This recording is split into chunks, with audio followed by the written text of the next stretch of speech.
Premium triplex villas at Bachupally APR projects.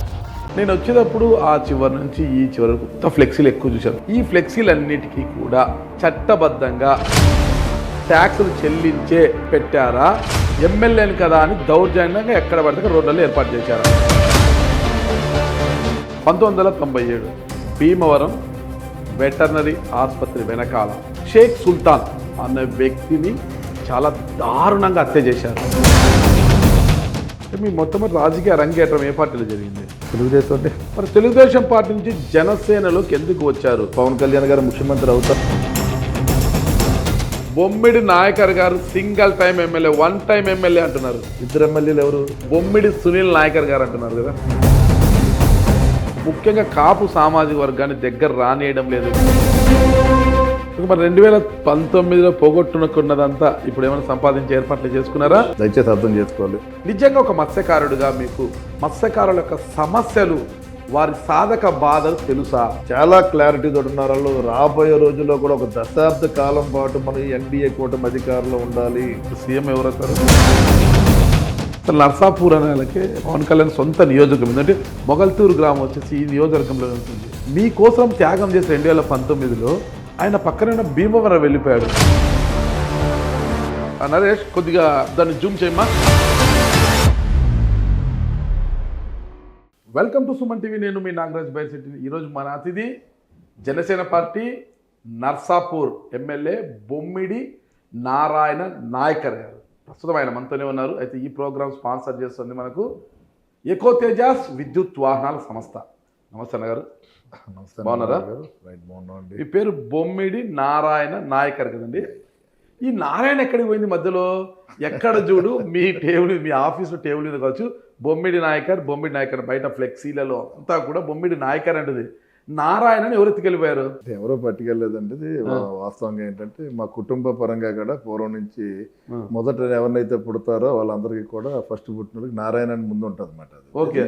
అది ప్రతి ఈ జనరేషన్ మా జనరేషన్ నుంచి మారింది. మా తర్వాత జనరేషన్ నుంచి నాకు పెట్టింది కూడా మా పెదనాన్న గారు ఆయన పెట్టారు. బొమ్మిడి నారాయణరావు గారు, ఆయన ఎక్స్ఎమ్మెల్సీ అండ్ చైర్మన్ భీమవరం చేస్తున్నారు. ఆయన బొమ్మిడి నారాయణ నాయకర్ అని పెట్టారు. నాయకర్ అన్నది కూడా ప్రతి ఒక్కరు నాయకర్ అని పిల్లలు అదే కంటిన్యూ అయిపోయింది ఓవరాల్ కాదు. నేను వచ్చేటప్పుడు ఆ చివరి నుంచి ఈ చివరి వరకు ఫ్లెక్సీలు ఎక్కువ చూశారు. ఫ్లెక్సీలు, బోర్డ్స్ అవన్నీ కూడా మీ ఆఫీస్ ఎదురుగా కూడా రోడ్డు పైన విపరీతమైన ఫ్లెక్సీలు ఏర్పాటు చేశారు.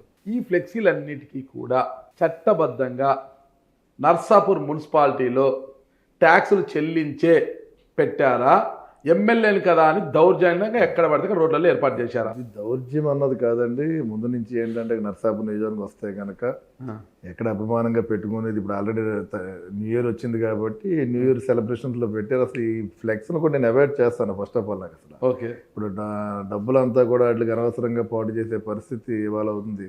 దీనికి అసలు ఓవరాల్గా కనుక ఒక జీవో తీసుకొచ్చి వీటిని క్యాన్సిల్ చేసేస్తా, రద్దు చేసేస్తే బాగుంటుందని చెప్పుకుంటున్న ఆలోచన, మంచి ఆలోచన. కానీ ఇప్పుడైతే మున్సిపాలిటీ గండి కొడుతుంది, ఎన్ని ఫ్లెక్సీలు పెట్టారు కదా. ఎవరైనా మీ అనుచరులు కావచ్చు, మీ వాళ్ళు కావచ్చు, ఒక్క రూపాయినా మున్సిపాలిటీకి చెల్లించారా? ఇది ఫ్లెక్స్లు మనం కట్టుకునేది కాదు. కార్యకర్తలు వాళ్ళ అభిమానం మీద వాళ్ళేదో వాళ్ళ నాయకుడికి మరి కట్టుకోవాలని ఆలోచన చేసుకునే ప్రక్రియలో ఏది కొంతమంది ఎక్కడైనా కట్టుంటారు. ఇప్పుడు అందరూ కట్టారని మేము చెప్పట్లేదు. మున్సిపాలిటీకి కొంత కట్టి ఉండొచ్చు, కొంతపరమైన ఒక్క విషయం మీరు అడిగారు కాబట్టి చెప్తున్నా. అంటే అధికారం ఉన్నది కదా అని చెప్పి మనం దుర్వినియోగం చేయడం అన్నది వాస్తవం కాదు. అది ఓకే, అది ఎక్కడన్నా వాళ్ళ మున్సిపాలిటీ పరిధిలో వాళ్ళ లిమిట్స్లో ఉంటాయి కనుక వాళ్ళు కడతారు. దానికి ఆలోచన లేదు. దానికి మాకు ఏంటంటే ఫ్లెక్స్లు కట్టి అభిమానులు కూడా మా జనసేన పార్టీ కానీ కూటమి కనుక చూసుకుంటే ఆర్థికంగా చిన్న వాళ్ళే కట్టేది. చిన్న పెద్ద కాదండి. కట్టాలి అంటే ఖచ్చితంగా మున్సిపాలిటీకి పన్ను కట్టాలి. పంచాయతీకి అయితే పంచాయతీలో కట్టాలి, మున్సిపాలిటీ పన్ను కట్టిన తర్వాత ఫ్లెక్సీ కట్టాలి. దాని కొంత కడుతున్నారు పక్క మొత్తం కడుతున్నారని చెప్పను, కొంత కడతారు. అది కొంత కట్టుకుంటారు. ఓకే, అంటే మాకు అధికారం ఉందని కాదు. అధికారం లేకపోయినా గతంలో కూడా మేము అధికార ప్రతిపక్షాలు ఉన్నప్పుడు కూడా కొంత మున్సిపాలిటీ కట్టించుకున్నా కొంత ఈ రకంగా మేము చేసుకుంటూనే వెళ్ళిన విధానం అది. ఒక్కసారి మీ కుటుంబ నేపథ్యం గురించి నేను తెలుసుకోవాలన్నది. నాన్నగారి పేరు, అమ్మగారి పేరు, మీ స్వగ్రామం ఎక్కడ? అసలు 1974లో పుట్టానంటే నర్సాపూర్లోనే పుట్టాను నేను. నర్సాపూర్లో. ఇప్పుడు ఏంటంటే మా ఫ్యామిలీ ఏంటంటే నర్సాపూర్ నుంచి ఇక్కడి నుంచి భీమవరం షిఫ్ట్ అయింది. ఓకే, ఎందుకు? మా తండ్రి గారు ఇంకా ఆర్థికంగా ఏంటంటే జీవన విధానం కోసం మరి అలాగంతా ఆ రోజు భీమవరం రావడం అంటే ఫ్యామిలీ అందరూ కూడా మా నాన్నగారు బొమ్మిడి నరసింహరావు గారు, అదేవిధంగా మా తల్లి గారేమో ఝాన్సీ లక్ష్మి గారు. నేను 74లో పుడుతూ 74 నుంచి నేను పుట్టిన తర్వాత భీమవరంలో బాల్యం. ఎంతమంది సంతానం మీరు? అంటే మేము ముగ్గురు అండి. ఇప్పుడు నా తర్వాత చెల్లి తర్వాత తమ్ముడు. చెల్లి పేరేమో లక్ష్మీ చైతన్య, అదేవిధంగా తమ్ముడేమో సునీల్ నాయకర్, అలాగే తల్లిదండ్రులు, అలాగే మా ఫ్యామిలీ కూడా ఉమ్మడి ఫ్యామిలీ మాది. ఓకే. ఇంకేంటంటే స్వయాన మా పెదనాన్నగారు కూడా బొమ్మిడి నారాయణరావు గారు అయినా గతంలో నాటకాలని వీటి మీద కొద్దిగా ఇంట్రెస్ట్ ఉన్న వ్యక్తి. అదేవిధంగా మరి రామారావు గారు పార్టీ పెట్టిన తర్వాత 83లో మరి ఆయనతో రామారావు గారితో ప్రయాణం చేయడం ఆయన. అలాగే మున్సిపల్ చైర్మన్ చేశారు 85-86 టైంలో అక్కడ మున్సిపల్ చైర్మన్ చేయడం, మరి తర్వాత ఒక ఎమ్మెల్సీగా చేయడం ఆయన. ఇప్పుడు నా ఇన్స్పిరేషన్ కూడా వాళ్ళ రాజకీయంలోకి రావడానికి కారణం కూడా ఇన్స్పిరేషన్ అన్నది మా పెదనాన్నగారు. ఆయన చూసి మీ ఎదురు రావడం జరిగింది. అది ఆర్థికంగా కూడా ఇవాళ మా ఫ్యామిలీకి ఏదైతే ఉందో దానికి పూర్తిగా కూడా మా తండ్రి గారు నరసింహరావు గారు కుటుంబాన్ని కూడా మేము ఒక చిన్న స్థాయి నుంచి వాళ్ళందరూ కూడా కష్టపడి. చిన్న స్థాయి అంటే ఏ స్థాయి? అంటే నరసాపురం నుంచి వీళ్ళందరూ కూడా ఒక బ్రతుకు తెరువు కోసం మరి భీమవరం రావడం, అక్కడ వ్యాపారాలు చిన్నగా. నరసాపురంలో ఆ రోజుల్లో లేనిది ఏంది, భీమవరంలో ఉన్నది ఏంటి ఆ రోజుల్లో? అంటే వ్యాపారంగా ఆర్థికంగా ఏంటంటే ఇక్కడ ఫ్యామిలీ పెద్దది. నరసాపురం వచ్చి చూసుకుంటే కనుక ఇక్కడ ఆ రోజున ఉన్న ఆర్థిక సోర్సెస్ లేవు, వీళ్ళకి ముందుకెళ్ళే పరిస్థితి లేదు. ఇక్కడ భీమవరంకి వచ్చి మేమంటే పాత ఇనుము వ్యాపారం మాది నాన్నగారు చేసింది. ఇది పాత ఇనుము అంటే గుజరీ వ్యాపారం, స్క్రాప్ వ్యాపారం. ఆ రోజున కూడా 74 నుంచి కూడా వ్యాపారం చేయడం. ఫ్యామిలీ ఆయనకి కూడా తోడుగా వాళ్ళ బ్రదరు, వాళ్ళ నలుగురు అన్న తమ్ముళ్ళు, వాళ్ళు బ్రదర్ ఏమో పెద్ద ఆయనేమో నారాయణరావు గారు, 2 మా నాన్నగారు, 3 సత్యబాబు గారు అని, 4 సూర్యబాబు గారు, నలుగురు అన్న తమ్ముళ్ళు కలిపి ఈ తమ్ముళ్ళు కూడా చదువుకుంటూ కూడా సత్యబాబు గారు కానీ సూర్యబాబు గారు అంటే మా స్వయాన చిన్నాళ్ళు వాళ్ళు కూడా అప్పట్లో కూడా డిగ్రీ చదువుకుంటూ వ్యాపారానికి ఇంప్రూవ్మెంట్ చేసుకుంటూ మరి ఇవాళ ఈ స్థాయిలోకి మేము అందరినీ తీసుకొచ్చింది. మా కుటుంబం కూడా అందరూ ఉమ్మడి కుటుంబం అందరూ కలిసి ఈరోజు ముందుకు రావడం జరిగింది. మరి 74లో నా చదువు కూడా భీమవరంలో చదువుకుని. 74లో పుట్టారు మీరు? నేను 74లో పుట్టాను. స్టడీ కూడా భీమవరంలో చదువు. ఎంతవరకు చదివారు ఇక్కడ? ఇంటర్మీడియట్ వరకు చదువుకున్నాను నేను. డిగ్రీ అన్నది కూడా ప్రైవేట్ కట్టి చేసుకున్నమాట. ఎందుకు ఇంటర్ పాస్ కాలేదా? ఇంటర్ పాస్ అవ్వాము. మరి డిగ్రీ డిస్కంటిన్యూ చేస్తాం. పూర్తిగా డిగ్రీ కంప్లీట్ చేయలేకపోయాం. మా చదువు కూడా పూర్తిగా సాఫీగా జరగలేదు. చదువు విషయంలో కూడా అంతా నేను విజయవాడ సిద్ధార్థలో చదువుకున్నాను. నేను ఇంటర్మీడియట్లో కూడా కాలేజీలో చదివాను. సిద్ధార్థ నేను అక్కడ చదువుకుంది ఇంటర్మీడియట్ చదువు. కొద్దిగా ఆరోగ్యం సహకరించకపోవడం మళ్ళీ నేను వచ్చి ఇక్కడ భీమవరం జాయిన్ చేసుకుని మళ్ళీ వ్యాపారం అది అయిపోయిన తర్వాత డిగ్రీ ప్రైవేట్గా కట్టుకుని మళ్ళీ వ్యాపారంలో తండ్రి గారికి ఫ్యామిలీకి వ్యాపార పరంగా నేను ముందుకు రావడం జరిగింది. ప్రైవేట్ కంటే ఏ యూనివర్సిటీ? అంబేద్కర్ యూనివర్సిటీలో చేశారా? నన్ను ఆంధ్ర యూనివర్సిటీ పెట్టాను. ఆంధ్ర యూనివర్సిటీ. మరి వ్యాపారంలో ఇక్కడ కాబట్టి కైకలూరు ఎందుకు వెళ్ళారు? ఇప్పుడు నేను కైకలూరు వెళ్ళింది 2002లో వెళ్ళవలసి వచ్చింది. వ్యాపార పరంగా ఏంటంటే తండ్రి గారు ఫ్యామిలీ అంతా ఇక్కడ బిజినెస్ ఉంది. అదే బిజినెస్ మళ్ళీ అక్కడ కూడా చేసుకోవాలని ఆలోచనతో, వ్యాపారం ఇంప్రూవ్ చేయాలని ఆలోచనతో అక్కడికి వెళ్ళి వ్యాపారం చేసుకోవాల్సి వచ్చింది. కైకలూరుకి ఎందుకు వెళ్ళారు? అదే కైకలూరు కూడా అక్కడ బిజినెస్ పాయింట్ మాకు అది. అదేంటంటే ఈ చేపల చెరువులకు సంబంధించిన వ్యాపారం అది.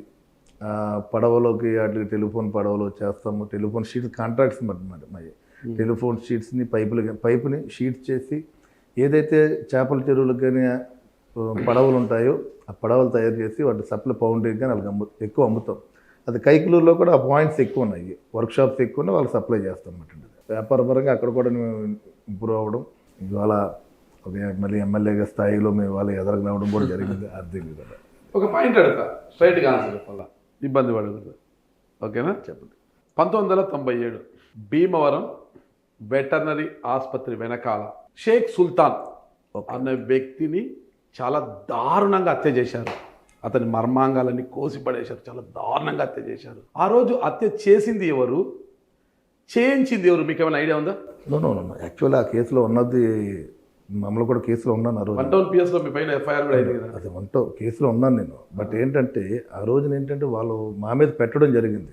ఎవరు అంటే ఏదైతే ఈ సీన్ ఆఫ్ ఎఫెన్స్లో ఉన్నారో చేశారో వాళ్ళందరూ కూడా, అంటే ఆ రోజు చేశారని చెప్పి వచ్చిన వాళ్ళందరూ కూడా నాకు దగ్గరగా ఉన్న వాళ్ళు. ఆ కేసు కూడా వాళ్ళ మీద అపోహలు పడినాయి, వాళ్ళు చేశారో లేదు కూడా నిర్ధారణ అవ్వలేదు. ఇవన్నీ కూడా కేసులన్నీ క్లియర్ అయిపోయినాయి. సాక్ష్యాలు లేవని కొట్టేశారు, అది వేరే విషయం. సార్ మిమ్మల్ని ఎందుకు ఎఫ్ఐఆర్లో పెట్టారు? అంటే వాళ్ళ చుట్టూ ఉన్న వాళ్ళు కూడా వాళ్ళందరూ తిరిగేది కూడా ఎవరైతే చనిపోయిన కుర్రాడు ఉన్నాడో, ఆ చంపేసిన కుర్రాడు అతను మాకు దగ్గరగా ఉండే వ్యక్తే, నాకు చాలా కొలీగ్ అతను. అది ఆ రోజు ఆ సంఘటన అనుకోని సంఘటన, అది కావాల్సిన వ్యక్తి అసలు మాకు సంబంధం లేదు, సంబంధం లేని దాంట్లో కూడా ఆ రోజు మమ్మల్ని ఇరిగించడం జరిగింది. ఎవరి యొక్క అవసరం, ఆ అవసరం ఎవరికి ఉంది? వాళ్ళ పేరెంట్స్ ఎవరైతే ఉన్నారో ముస్లిమ్స్ సుల్తాన్ వాళ్ళ పేరెంట్స్, అంటే ఇది మాతోటి తిరుగుతారు కదా అన్న ఉద్దేశంతో మా మీద పెట్టడం జరిగింది కేసు. అది అంతేగాని మీకు ఎలాంటి అతను బాగా కావాల్సిన వ్యక్తి, నాకు నా ఫ్రెండ్ బాగా. అతను ఇప్పుడు వాళ్ళ ఫ్యామిలీ అంతా వాళ్ళు మేము కలిసి ఉంటాం, వాళ్ళప్పుడు వాళ్ళ అన్న నాన్నగారు కానీ వాళ్ళ తమ్ముళ్ళు కానీ కలిసే ఉంటాం మేము. ఆ తర్వాత అంటే అప్పట్లో మీరు చాలా దుందూకుడుగా ఉండేది, చాలా దూకుడుగా ఉండేవాళ్ళు, కొంత ఫెరోషియస్గా ఉండేవాళ్ళు.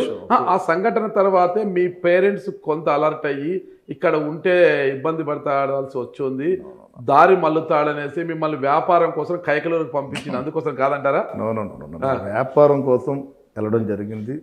వ్యాపార పరంగా కూడా అక్కడ కొద్దిగా మాకు ఏంటంటే ఆ సోర్సెస్ ఉన్నాయి ఎదరికి వెళ్ళడానికి.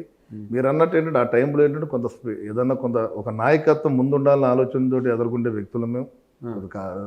హై స్కూల్లో అవ్వచ్చు లేదా కాలేజీలో అవ్వచ్చు, కొద్ది చిన్ననాటి నుంచి కూడా ఫ్రెండ్షిప్లో కూడా అందరితోటి ముందు ఉండే వ్యక్తిని.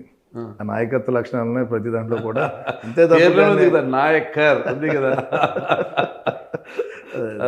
అందరికీ ఎవరికైనా ఒక విషయం నేను చెప్పాలి. ఇప్పుడు నేను భీమవరంలో నేను చదువు కానీ బాల్యం కానీ అక్కడ ఉన్నది కానీ ప్రతి ఒక్కరిని కలుపుకునే విధంగా అందరికీ అండగానే ఉన్నాను తప్ప కానీ ఏ రోజు కూడా ఎవరిని దూరం చేసుకునే విధానంలో ఏ రోజు లేదు. మరి ఎక్కడికి వెళ్ళినా ప్రతి ఒక్కరు నాకు ఆప్యాయంగా ఉండే పరిస్థితి భీమవరంలో కూడా. ఇవాళకి నేను భీమవరం వదిలేసి 20 సంవత్సరాలు అయిపోయినా సరే భీమవరంలో నేను అంటే అభిమానులు కానీ ఆప్యాయతగా పలకరించే వాళ్ళు ఎక్కడికి వెళ్ళినా నాకు ఏ ఏరియాలో సరే నాకు ఉంటారు అక్కడ. నాకు సరే వెళ్ళారు, కైకలూరు వెళ్ళారు, ఆర్థికంగా బాగా నిలదొక్కున్నారు, వ్యాపారంలో రాణించారు. మళ్ళీ ఎందుకు వెనక్కి తిరిగి చూస్తే రాజకీయాల వైపు ఎందుకు రావాల్సి వచ్చింది అసలుకి? అంటే ఇందాక చెప్పాను కదా, ఒక నాయకత్వం అన్నది మాకుంది, అలాగే దానికి తగ్గట్టుగా ఒక సేవ అన్నది కూడా నాకు ఫస్ట్ నుంచి అలవాటు. భీమవరంలో ఉన్నప్పుడు కూడా మేము ఫ్రెండ్స్ కావచ్చు లేకపోతే ఎవరికైనా లేని వాళ్ళకి ఉన్న దాంట్లో సాయం చేసే వ్యక్తిని. అంటే కైకలూరులో వెళ్ళినా సరే కైకలూరులో కూడా నేను ఒక వ్యాపార పరంగానే ఉన్నాను తప్ప ఆ రోజుల్లో కూడా నా స్థాయికి ఏదైనా ఉన్నాకంటే చుట్టుపక్కల గ్రామాలని చిన్న చిన్న గ్రామాలు ఉండి హరిజన్పేట ఉండి అక్కడ వాళ్ళకి నా వంతుగా నేను సేవా కార్యక్రమాలు చేసుకునేవాడిని.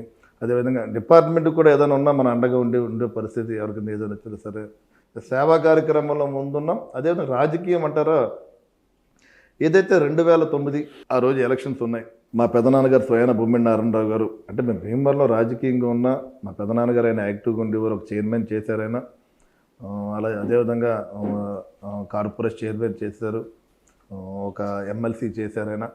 ఇప్పుడు ఆయనకి 2009 వచ్చేటప్పుడు నరసాపురం టికెట్కి ఎమ్మెల్యే అవకాశం ఆ రోజున చంద్రబాబు నాయుడు గారు కలిగించడం. ఇప్పుడు ఆ రోజున కొంత ఆయన మొదట్లో కొంత నిరాకరణ, అది అయిష్టంగా ఉండడం అన్నది మా దృష్టిలో పెట్టుకుని నేను కూడా ఒక ప్రపోజల్ ఉన్నది ఆ రోజున. మన నరసాపురం ఊరు మన పుట్టిన ఊరు, మన పుట్టికి మనం సహకరించుకోవాలి అన్న ఆలోచనతో మళ్ళీ నరసాపురం రావడం, నరసాపురంకి వచ్చి ఆ రోజు నుంచి రాజకీయ పరంగా ఏదైతే 2009 ఉందో 2009 నుంచి రాజకీయ పరంగా నరసాపురం నియోజకవర్గంలో నేను అప్పటి నుంచి కూడా ఇక్కడ యాక్టివ్ పార్ట్ తీసుకు ప్రజలందరికీ కూడా దగ్గరగా ఉండి ఆ సేవా కార్యక్రమాలు కానీ ఏదన్నా కానీ ప్రజలకు అందుబాటులో ఉంటాయి. అంటే మీ మొట్టమొదటి రాజకీయ రంగేట్రం ఏ పార్టీలో జరిగింది? తెలుగుదేశం. అంటే ఫస్ట్ నుంచి మాకు ఏదైతే మా పెదనాన్నగారికి రామారావు గారు ఆ రోజున మరి ముందు పెట్టిన సందర్భం, అదేవిధంగా గౌరవ ముఖ్యమంత్రి చంద్రబాబు నాయుడు గారు కూడా ప్రతి సందర్భంలో కూడా బొమ్మిడి నారాయణరావుని ఎదురు పెడతాం. వారి ఇన్స్పిరేషన్ తోటే మేము తెలుగుదేశం పార్టీలో ఉండడం జరిగింది. మరి తెలుగుదేశం పార్టీ నుంచి జనసేనలోకి ఎందుకు వచ్చారు? అంటే నర్సాపూర్లో అగ్నికుల క్షత్రియ అంటే మీ సామాజిక వర్గం అధికంగా ఉంది, ఇక్కడైతే బెర్త్ కూడా ఖాళీ ఉంది, ఇక్కడైతే పక్క పాగా వేసేయచ్చు మనము అనుకొని వచ్చారు. ఒక బీసీ ఈక్వేషన్తో ఇక్కడికి వచ్చారా, లేకపోతే నిజంగా పవన్ కళ్యాణ్ గారి మీద అభిమానంతో ఆయన కార్యక్రమాలు చూస్తూ ఆయన పోరాటం చూస్తూ టీడీపీని కాదని ఇక్కడికి వచ్చారా? అంటే ఒక విషయం అండి, ఏదైతే 2014లో కూడా నేను 2009 నుంచి 2014 వరకు కూడా తెలుగుదేశం పార్టీలో యాక్టివ్గా ఉన్న వ్యక్తిని.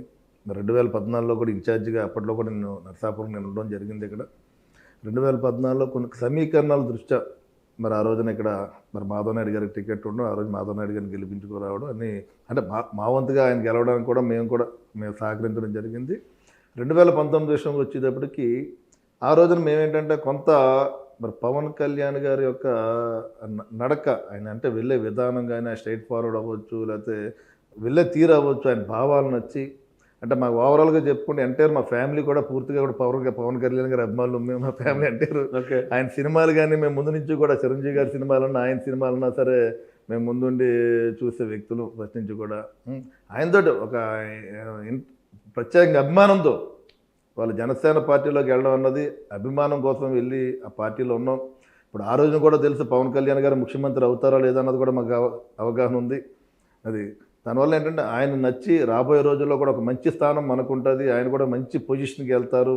ప్రజలకు కావాల్సిన వ్యక్తి, ఒక రాష్ట్రంలో ఒక మార్పు తీసుకొచ్చే వ్యక్తి అనే ఆలోచనతోటి మరి ఆయన ఆశయాలతో ముందుకెళ్ళడం జరిగింది. ఆ రోజున పవన్ కళ్యాణ్ గారు కూడా ఆయన సామాజిక వర్గాన్ని నుంచి ఎంత ఒత్తిడి ఉన్నా సరే ఆయన ఉన్న సామాజిక వర్గాన్ని నుంచి ఒక వెనకబడిన అభ్యర్థిగా నాకు ఆ రోజు అవకాశం ఇచ్చారు. ఆయన దృష్టిలో పెట్టుకుని ప్రత్యేక నరసాపురం ప్రజలు పవన్ కళ్యాణ్ గారిలో నన్ను చూసుకుని దాదాపు ఆ రోజున కూడా 50,000 ఓట్లు వేయడం కూడా రావడం కూడా జరిగింది. నాకు రాష్ట్రంలోనే తక్కువలో ఓటమి చెందిన వ్యక్తిని నేను. ఇక్కడ తీసుకుంటే మీకు నర్సాపూర్ అంటేనే అధికంగా కాపులు ఉన్న ప్రాంతం ఇది. మొత్తం కాపుల డామినేషన్ ఇక్కడ. మాజీ మంత్రి కొత్తపల్లి సుబ్బారాయుడు గారు ఉన్నారు, మీరు చూడడం మాధవ నాయుడు గారు ఉన్నారు, రామరాజు గారు, ఇక్కడ చెప్పుకుంటూ పోతే కాకలు తిన్న వీరులంతా ఇక్కడే ఉన్నారు, రాజకీయ నాయకులంతా ఇక్కడే ఉన్నారు. అయినా కూడా ఈ నర్సాపూర్కి ఏ ధైర్యంతో మీరు వచ్చి ఇక్కడ నిలదొక్కున్నారు? అసలుకి ఆ ధైర్యం ఏంటి? అసలుకి ఇంతమందిని ఢీకొట్టి నేను రాజకీయాలు నిలదొక్కుకోగలనా అన్న అనుమానం కూడా ఎక్కడ రాలేదా మీకు? ఇంకా లేదు సార్. ఒక్కటండి, ఇవాళ నరసాపురం ప్రజలన్నది చాలా మంచి స్వభావం ఉన్న వ్యక్తులు, ఇక్కడ కష్టపడిన వ్యక్తిని ఆదరించే ప్రజలు. ఇక్కడ మేము ఆల్రెడీ 2009 నుంచి కూడా నా ప్రయాణం అన్నది. మరి ఆ రోజుల్లో కూడా నేను నాయకర్ చారిటబుల్ ట్రస్ట్ ద్వారా నియోజక ప్రజలకు నేను వాటర్ త్రాగునీరు కూడా నేను సప్లై చేసిన సందర్భం. మరి ఎక్కడైనా ఎవరికైనా గ్రామాల్లో వాటర్లు అయిపోయినా వాటర్ ట్యాంకుల ద్వారా నీరు అందించడం, మరి ఏదైనా ఫంక్షన్స్ కావాలన్నా వాటర్ ద్వారా ట్యాంకుల ద్వారా నీరు అందించడం చేసాం. ఎవరికి ఏదన్నా సరే ఇప్పుడు ఆర్థికంగా కూడా నా స్థాయికి నేను ఏదో ఎక్కువ చేశానని కాకపోయినా నాకున్న దాంట్లో నేను ప్రజలకి నేను సపోర్ట్గా ఉన్నాను. ఎక్కడైనా అన్యాయం జరిగినా సరే, ఎక్కడైనా వాళ్ళు ఇబ్బంది పడినా సరే వాళ్ళకి ఒక భరోసా కల్పించిన పరిస్థితి నియోజకవర్గ ప్రజలు కూడా. మరి 2019లో కూడా ఆ రోజు మేము గెలవలసిన సందర్భం అది కొంత తక్కువ, దాదాపు 4-5 వేల ఓట్లతో మాత్రమే ఓడిపోవడం జరిగింది. మరి 24 ఎలక్షన్ చూసుకుంటే కనుక నరసాపురం రాజకీయ చరిత్రలో లేని విధంగా 50,000 ఓట్ల మెజార్టీ నాకు నరసాపురం ప్రజలు ఇవ్వడం జరిగింది నాకు ఇక్కడ. అది ముఖ్యమంత్రి చంద్రబాబు నాయుడు గారిని దృష్టిలో పెట్టుకుని, అదేవిధంగా పవన్ కళ్యాణ్ గారిని దృష్టిలో పెట్టుకుని ఇక్కడ ప్రజలు నేను వారికి ఉన్న అటాచ్మెంట్స్ వాళ్ళతో ఏ రకంగా ప్రయాణం చేస్తున్నా ఆ ప్రయాణాన్ని దృష్టిలో పెట్టి వారందరూ కూడా నాకు సహకరించిన. సరే, 2009 నుంచి రాజకీయాల్లో ఉన్నారు. ఫస్ట్ టీడీపీలో మీ అరంగేట్రం స్టార్ట్ అయ్యి తర్వాత జనసేనలో ప్రయాణం మొదలై మీకు ఇప్పటివరకు జనసేన పార్టీ ఎమ్మెల్యేగా ఉన్నారు. అంటే ఈ జర్నీలో మీరు ఎలాంటి రాజకీయంగా ఎలాంటి అనుభవాలు నేర్చుకున్నారు, ఎలాంటి అవమానాలు ఎదుర్కొన్నారు? ఏదైతే 2009-2024 మధ్యలో ఉన్నది రాజకీయంగా చాలా నేను నేర్చుకోవడం జరిగింది. ప్రత్యేకంగా పెద్దలు గౌరవనీయులు సుబ్బారాయుడు గారిని దృష్టిలో పెట్టి ఆయన వెళ్తున్న తీరును కూడా నేర్చుకుని ఆయన దగ్గర కూడా చాలా నేర్చుకోవడం జరిగింది. ఇప్పుడు మేము కూడా చాలా ఇబ్బందులు పడ్డాం, ఆర్థికంగా ఇబ్బంది పడ్డాం. వాళ్ళ రాజకీయం అంటే మనీతోటి జరిగే రాజకీయాలు. ఇది ఏదైనా కార్యక్రమం అన్నా, ఏదైనా ఎక్కడికైనా వెళ్ళాలన్నా 10 మందిని తీసుకుని వెళ్ళాలి, ఏదైనా డబ్బుతోటి ఆర్థికంగా ఉన్నది. కాబట్టి మేము ఏదైనా ఉన్న దాంట్లో మేము ముందుకు వెళ్ళడం జరిగింది. ఆర్థికంగా కూడా చాలా నష్టపోయిన పరిస్థితి మేము కూడా కుటుంబం. నాకు ముందుగా ఏంటంటే నాకు ఇవాళ ఈ స్థాయిలో నేను ఉన్నదంటే దానికి ప్రధానంగా నా భార్య సునీత, ఆవిడ సహకారంతో ఈ రోజున వాళ్ళు ఈ స్థాయి ప్రతి సందర్భంలో కూడా నాకు వెన్నంటే ఉండేవిడి. నాకేంటంటే అలాగే మా తమ్ముడు సునీల్ కూడా తను కూడా సపోర్ట్గా నాకు వెన్నంటే ఉండి ఇవాళ ఈ అవకాశాన్ని శాసనసభ్యునిగా అవకాశం వచ్చే విధంగా కూడా నాకు మరి ప్రతి సందర్భంలోనూ వారిద్దరూ కూడా నాకు సపోర్ట్ చేసుకుంటూ వచ్చారు. అలాగే చాలా ఇబ్బందులు పడ్డాం ఆర్థికంగా. అది కూడా ఒక చిన్న స్థాయి వ్యాపారాలు, చిన్న స్థాయి వ్యక్తులు మేము కూడా రాజకీయాలకు ఏంటంటే ఒక రాజకీయ అంటే నాకు అధికారం లేకపోయినా ప్రజలకు ఏదైనా సేవ చేసే తత్వం ఉన్న వ్యక్తిని నేను. అధికారాన్ని మన చేతిలోకి ఉంటే అధికారం ద్వారా ప్రజలకు ఇంకా దగ్గర అయ్యి ప్రజలకు సేవ చేసే విధంగా ఉంటుంది. కాబట్టి అధికారం కోసం మేము ఎదురుకు రావడం జరిగింది. మరి ఈ రోజున కూడా మీరు తెలియజేసుకోండి, ఒక చిన్న వ్యక్తి కూడా అది పెద్ద అవ్వచ్చు చిన్న అవ్వచ్చు డైరెక్ట్గా నా ఆఫీస్ దగ్గరకు వచ్చి వారికి ఏదైనా సమస్య తెలియజేసుకుంటే ఆ సమస్య పరిష్కరించే విధంగానే ఇప్పుడు నేను నా ప్రణాళిక నేను ఆ రకంగా నేను తీసుకుని నేను వెళ్తున్నాను. నేను ప్రతి ఒక్కడికి అందుబాటులో ఉండే అన్ని సామాజిక వర్గాలు రావచ్చు, ఏ సామాజిక వర్గం ప్రతి ఒక్కరు కూడా ప్రత్యేకంగా చిన్న స్థాయి వర్గాలు కూడా దగ్గర డైరెక్ట్గా వచ్చి నా దగ్గర పని చేయించుకోవచ్చు. 2019-24 ఎన్నికల సమయంలో కాపుల నుంచి ఇతర కొంతమంది నుంచి ఎదుర్కొన్న సమస్యలను మీరు మనసులో పెట్టుకొని ముఖ్యంగా కాపు సామాజిక వర్గాన్ని దగ్గర రానియడం లేదు, కాపు నాయకుల్ని కొద్దిగా క్యాస్ట్ ఈక్వేషన్ చాలా బలంగా చూపిస్తున్నారు. No, no, no, మీ no, no, office no, no, కూడా no. ఎక్కువ మీ వారే వస్తున్నారు అంటున్నారు మళ్ళా. నో నథింగ్, చాలా తప్పు మీరు మాట్లాడేది, చాలా తప్పు. మీరు అడిగి ఒక్క విషయం నేను చెప్పదలుచు. 2019 ఎలక్షన్స్లో జనసేన పార్టీ నుంచి 50,000 ఓట్లు కళ్యాణ్ గారు తర్వాత ఎక్కువ ఓట్లు వచ్చిన వ్యక్తి నేను. అంటే ఆ ఓట్లు కూడా ఆ రోజున కాపు సామాజిక వర్గం అందరూ కూడా వన్ సైడ్ చేసి నన్ను ఒక పవన్ కళ్యాణ్ గారిలా చూసుకుని ఆ రోజు ఓట్లు వేశారు. ఇవాళ నేను ఆ రోజు ఓటమి చెందినా సరే ఈ 5 సంవత్సరాలు నా ప్రయాణం చేశానంటే దానికి ధైర్యం నాకు ఇచ్చింది కాపు సామాజిక వర్గం నాకు ఇక్కడ. ఎందుకంటే నేను ఏదైనా గ్రామాలు వెళ్తే అక్కడ ఆడవారని కాదు, లేకపోతే పిల్లలని కాదు, లేకపోతే పెద్దలని కాదు, ఏదో ఒక సొంత బిడ్డను ఇంట్లో మనిషి ఒక సోదరుని చూసుకునే విధంగా ఆ సామాజిక వర్గం నాకు సహకరించింది. అదేవిధంగా ఒక నియోజకవర్గానికే కాకుండా ఆ రోజు నేను ఓటమి చెందిన పవన్ కళ్యాణ్ గారు నాకు అది రాష్ట్ర వ్యాప్తంగా ఒక మత్స్యకార వికాస విభాగాన్ని ఏర్పాటు చేసి దాని చైర్మన్గా పెట్టడం. అంటే నియోజకవర్గ ప్రజలు ఆ రోజు నేను ఓటమి చెందిన ఒక రాష్ట్రానికి నాయకుడిగా చేసే విధంగా నాకు సహకరించారు. ఆ సామాజిక వర్గంతో దైవ సాక్షిగా ఆ మనస్ఫూర్తిగా ప్రేమిస్తూ మనస్ఫూర్తిగా కూడా ఆ సామాజిక వర్గం ప్రయాణం చేస్తున్నాను నేను. ఆ సామాజిక నా జీవితాంతం కూడా ఆ సామాజిక వర్గంతో కలిసి ముందు వెళ్ళే విధంగానే నా ప్రణాళిక నేను ఉంటుందని చెప్పి ఈ సందర్భంగా కాపు సోదరులందరూ కూడా నేను తెలియజేస్తున్నాను నేను. ఓకే, మళ్ళీ అదే సామాజిక వర్గానికి చెందిన కొత్తపల్లి సుబ్బారాయుడు గారు మాజీ మంత్రి, మరి ఆయన మీకు 2024 ఎన్నికల్లో బాగా మద్దతు ప్రకటించారు. ఆయన మాధవ్ నాయుడు గారు, ఎన్ఆర్ఐ పుత్తూరు రామరాజు గారు, నాయుడు గారు అందరూ ప్రకటించారు కదా. మరి ఇప్పుడు ముఖ్యంగా మాధవ్ నాయుడు గారితో కొత్తపల్లి సుబ్బారాయుడు గారితో కొంత డిఫర్ అవుతున్నారు, కొంత గ్యాప్ ఉంది మీ మధ్య, మనస్పర్ధలు ఉన్నాయి. ఎక్కడ గ్యాప్స్ లేవండి. అందరితో వారి నాయకత్వం వాళ్ళ ఆశీస్సులతో అటు పెద్దల సుబ్బారాయుడు గారు అవ్వచ్చు, మాధవ్ నాయుడు గారు అవ్వచ్చు, రామరాజు గారు అవ్వచ్చు, కోవల్ నాయుడు గారు అవ్వచ్చు, చాగంటి చిన్న గారు అవ్వచ్చు, వారందరి సహకారంతో వారందరి ఆశీస్సులతో వారందరితో కలుపుకునే నా ప్రయాణం ముందుకు వెళ్తుంది. ఎక్కడ కూడా డివిజన్ అన్నది లేదు. వాళ్ళందరితో నాయకర్ గారు డిఫర్ అవుతున్నారు, వాళ్ళని దూరం పెడుతున్నారు, వాళ్ళని పూర్తిగా వ్యతిరేకిస్తున్నారు.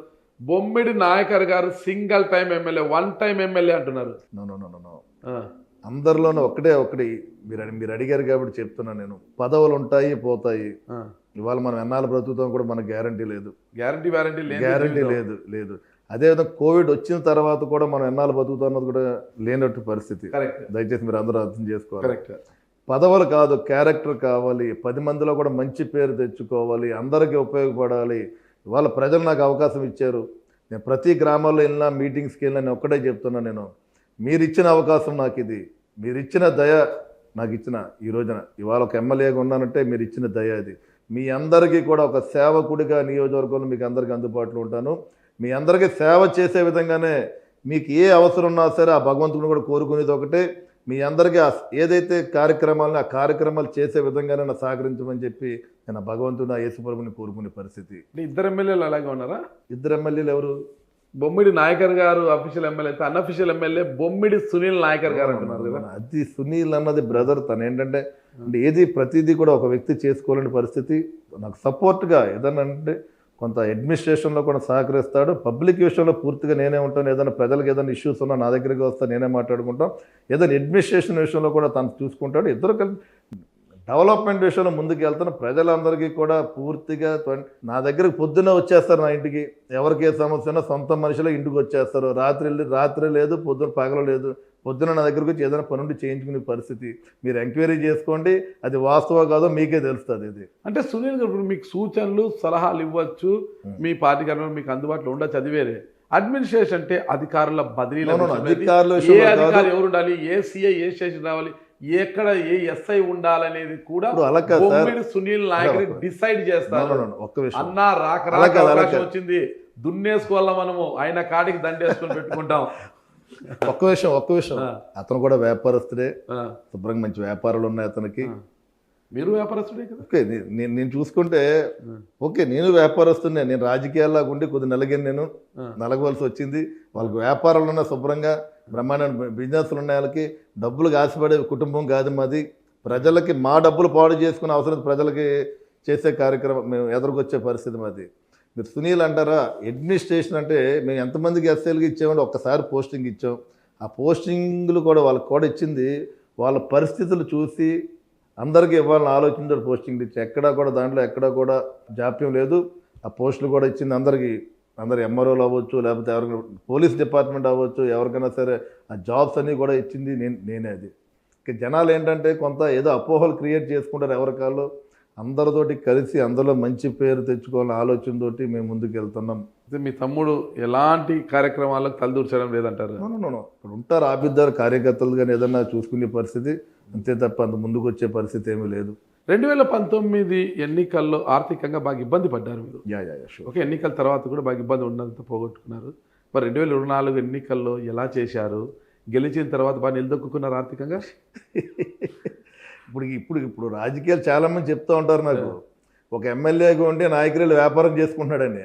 అంటే కొంత నాకు బిజినెస్ ఉంది, అప్పుడప్పుడు కొంత పార్ట్ కూడా ఏదైనా మనం మంత్లీ ఒక 2 రోజులు నా కైకిలో చిన్న వ్యాపారం ఉంది, ఆ వ్యాపారం చేసుకున్నాం. లేకపోతే వాళ్ళు ఇక్కడ ఉండి ఒక ఎమ్మెల్యేగా మీరు అన్నట్టు ఎంత డబ్బులు ఏదో తీసేసుకుంటే వ్యాపారం చేసుకునే పరిస్థితి లేదు నాకు. వ్యాపారం మీద కాన్సన్ట్రేట్ చేసి వ్యాపారం దాన్ని డెవలప్మెంట్ చేసుకున్నాం, ఆ దిశగా కూడా మేము ప్రయాణం చేస్తున్నాం. మరి 2019లో పోగొట్టుకున్నదంతా ఇప్పుడు ఏమైనా సంపాదించే ఏర్పాట్లు చేసుకున్నారా? ఒక్క విషయం సార్ ప్లీజ్ నాగరాజు గారు. ఇప్పుడు ఆ రోజున నేను కానీ మా భార్య కానీ డబ్బు లేదో రాజకీయంగా సంపాదించే ఆలోచనతో మేము ఎదరకు రాలేదు, దయచేసి అర్థం చేసుకోవాలి.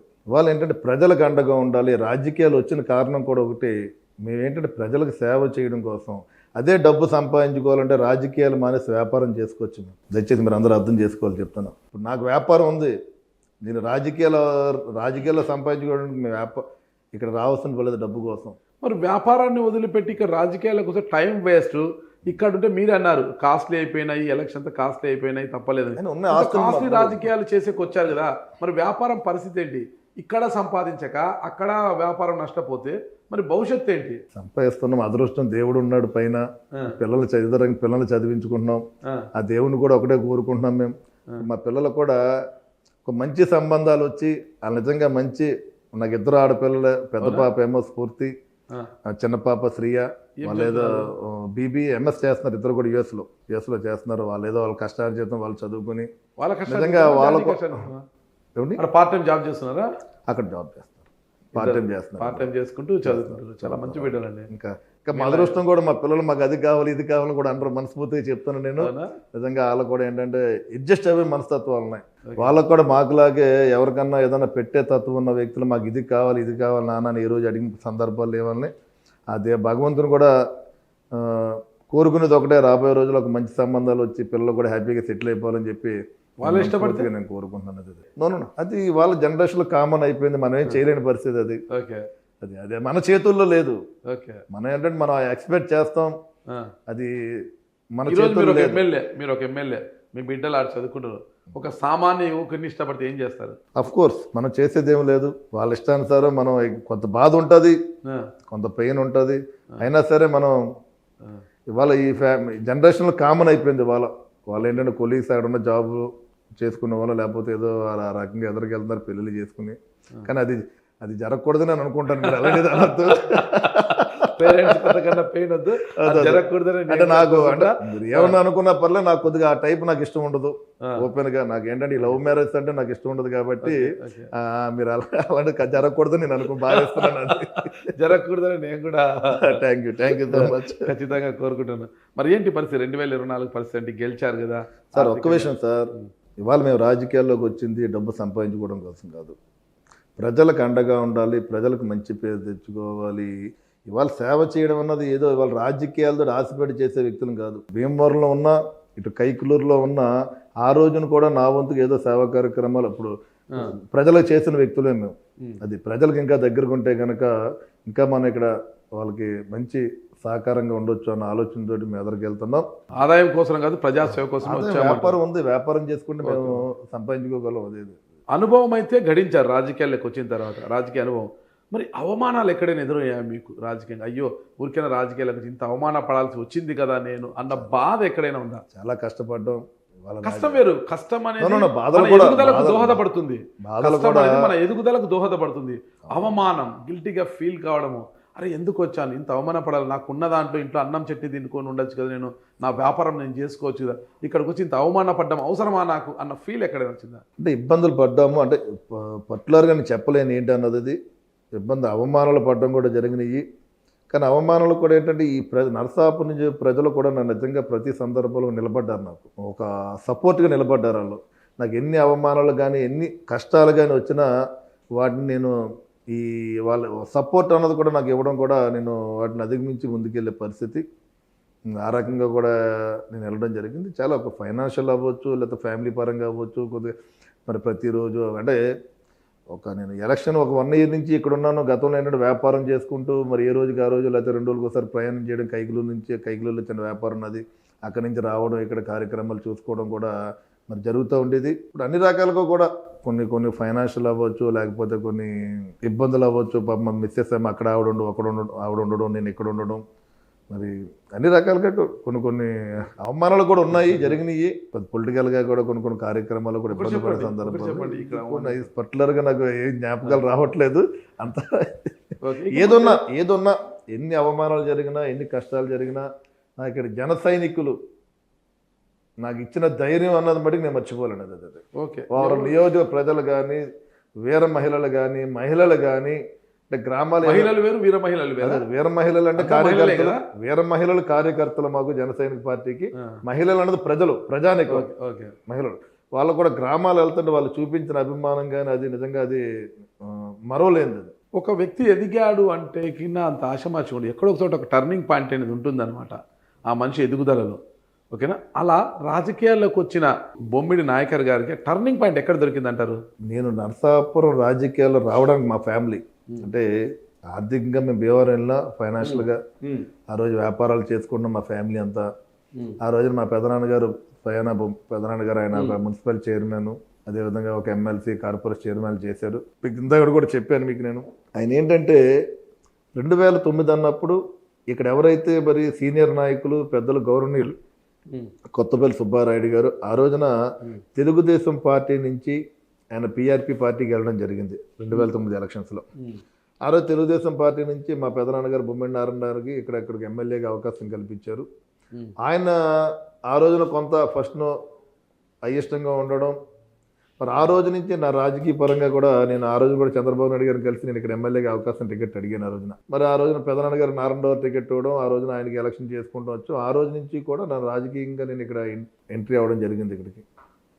అప్పటి నుంచి కూడా మా ప్రయాణం 2011 బై ఎలక్షన్ చూసుకుంటే కనుక మరి ఆ రోజున అభ్యర్థిగా డాక్టర్ చెన్నమిల్లి సత్యనారాయణ గారికి ఇవ్వడం, మరి ఆయనకు కూడా మేము ఆ రోజున ఎలక్షన్లో క్యాంపెయిన్ పూర్తిగా చేసాం. మరి 2014 వచ్చేటప్పటికి మరి చంద్రబాబు నాయుడు గారు అవకాశం నాకు కల్పించేవారే.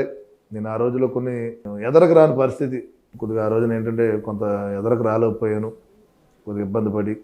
అప్పుడు మరి మాధవ్ నాయుడు గారు ఎమ్మెల్యే చేస్తే కనుక ఆయన గెలుపుకు కూడా మేము కూడా సహకరించాం. ఆయనలో కూడా 2019 వచ్చేటప్పటికి మరి ఆ రోజున పవన్ కళ్యాణ్ గారితో ప్రయాణం చేయాలని చెప్పి జనసేనలోకి వెళ్ళడం, మరి ఆ రోజు టికెట్ రావడం, ఈ ఓటమి చెందడం. 2019లో మీరు పోటీ చేశారు. చివరి నిమిషంలో కొత్తపల్లి సుబ్బారాయుడు గారు కాంగ్రెస్ పార్టీలోకి వెళ్ళి ఆడ ముదునూరు వైఎస్ఆర్ కాంగ్రెస్ పార్టీలోకి వెళ్ళి ముదునూరి ప్రసాద్ రాజు గారికి మద్దతు తెలియజేయడంతో ఆయన గెలవడము, మీరు ఓడిపోవడం జరిగిందట. అదే కొత్తపల్లి సుబ్బారాయుడు గారు 2024 ఎన్నికలకి యూత్లకు వచ్చి మిమ్మల్ని గెలిపించాడు. కానీ మరీ డబల్ ధమాకా టైప్లో ఒకటేసారి 48,000 పైచులకు మెజార్టీతో మీ ప్రత్యర్థి ముదునూరు ప్రసాద్ రాజు ఎక్కడ పోగొట్టుకున్నామో అక్కడే ఎత్తుక్కోవాలి, పూలు అమ్మిన చోట పూలే అమ్మాలి, కట్టెలు అమ్మకూడదని నిరూపించారు మీరు. ఓకేనా, ఎలా ఉంది ఆ ఫీల్? ఆ రోజు కొత్తపల్లి సుబ్బారాయుడు గారే ఓడడానికి కారణం, ఈ రోజు మీ విజయంలో కీలక పాత్ర, అది కూడా 50,000 దగ్గర, అంటే 48,000 పైచులకు మెజార్టీతో గెలిచారు. ఎలా ఉంది అసలు?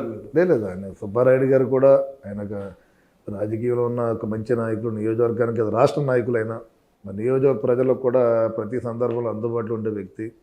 మరి ఇక్కడ కూడా అభివృద్ధి పదంగా కూడా ముందుకు తీసుకెళ్లారు. ఎవరికున్నా సరే ఒక ఆయనకంటే ఒక ప్రత్యేకత ఉంది రాజకీయాల్లో. మరి అలాంటి వ్యక్తి కూడా నాకు కూడా ఉండడం కూడా మరి ఆ రోజు విజయానికి కూడా ఒక ప్రధాన కారణం అది.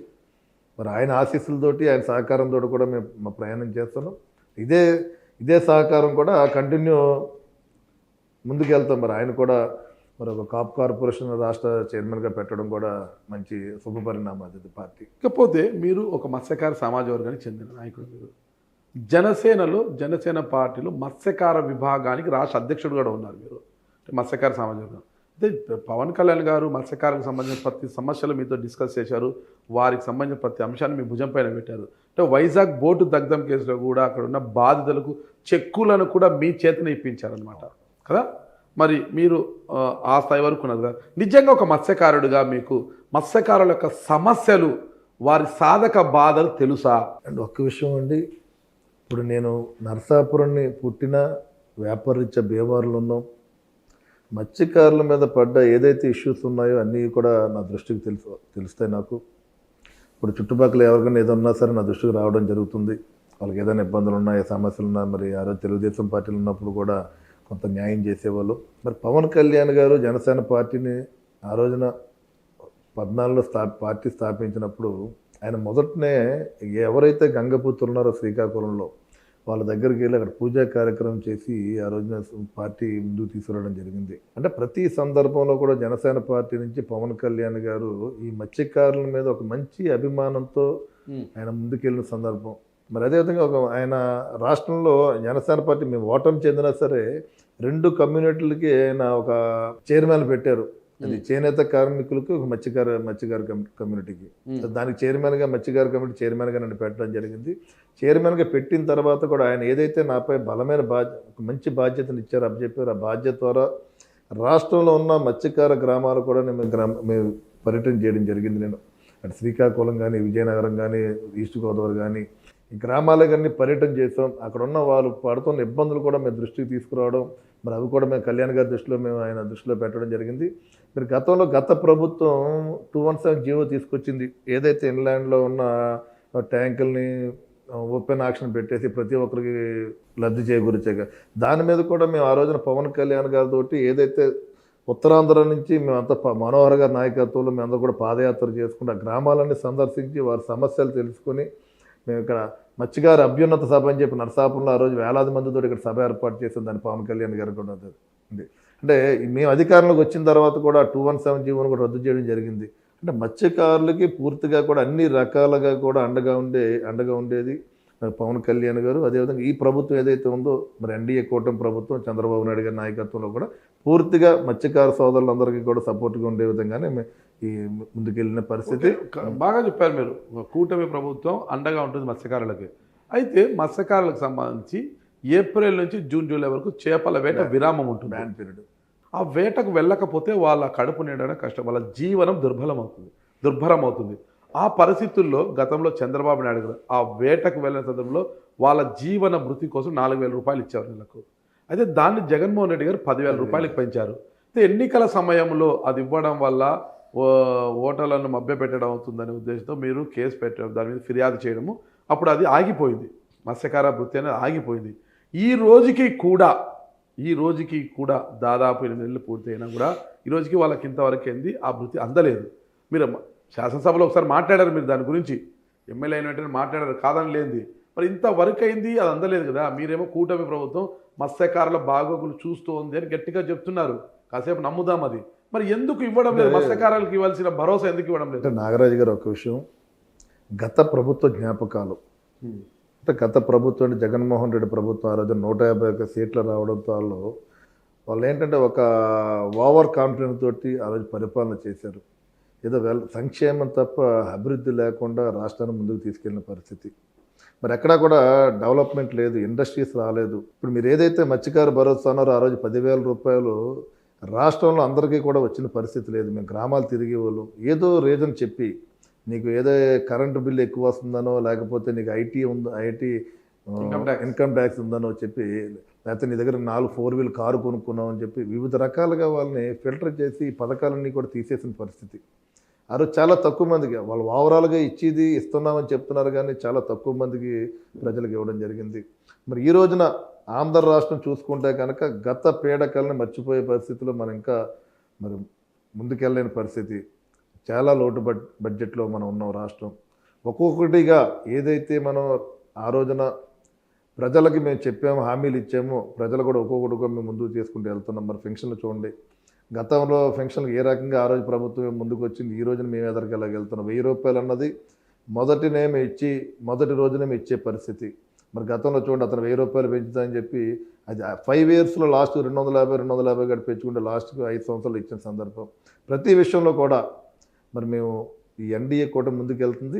ఇది త్వరలోనే రాబోయే సంవత్సరంలో కూడా ఏదైతే మత్స్యకార భరోసా ఉందో కూడా ప్రతి ఒక్కరికి లబ్ధిదారులకి కూడా అందే విధంగా కూడా మరి ఎన్డీఏ కూటమి ఈ ప్రభుత్వం ముందుకెళ్తుందని తెలియజేస్తుంటే అంటే గతంలో కూడా ఒక విషయం మనం ఆలోచించుకోవాలి మత్స్యకారు కోసం. ఇందా నేను మాట్లాడింది ఎన్డీఏ కూటమి చంద్రబాబు నాయుడు గారు, గౌరవ ముఖ్యమంత్రి చంద్రబాబు నాయుడు గారు గతంలో ఏదైతే బీసీ సోదరులు మత్స్యకార సోదరులు ఉన్నారో వాళ్ళకి వివిధ రకాలుగా సబ్సిడీల మీద ఏదైనా ఎవరికన్నా వల కొనుక్కోవాలన్నా సబ్సిడీ మీద ఇచ్చేవారు, ఏదైనా బోటు కొనుక్కోవాలన్నా సబ్సిడీ మీద ఇచ్చేవారు, ఎవరన్నా ఒక కోల్డ్ బాక్స్ కొనుక్కోవాలన్నా సబ్సిడీ మీద ఇచ్చేవారు, ఒక వెహికల్ కొనుక్కోవాలని సబ్సిడీ మీద ఇచ్చారు.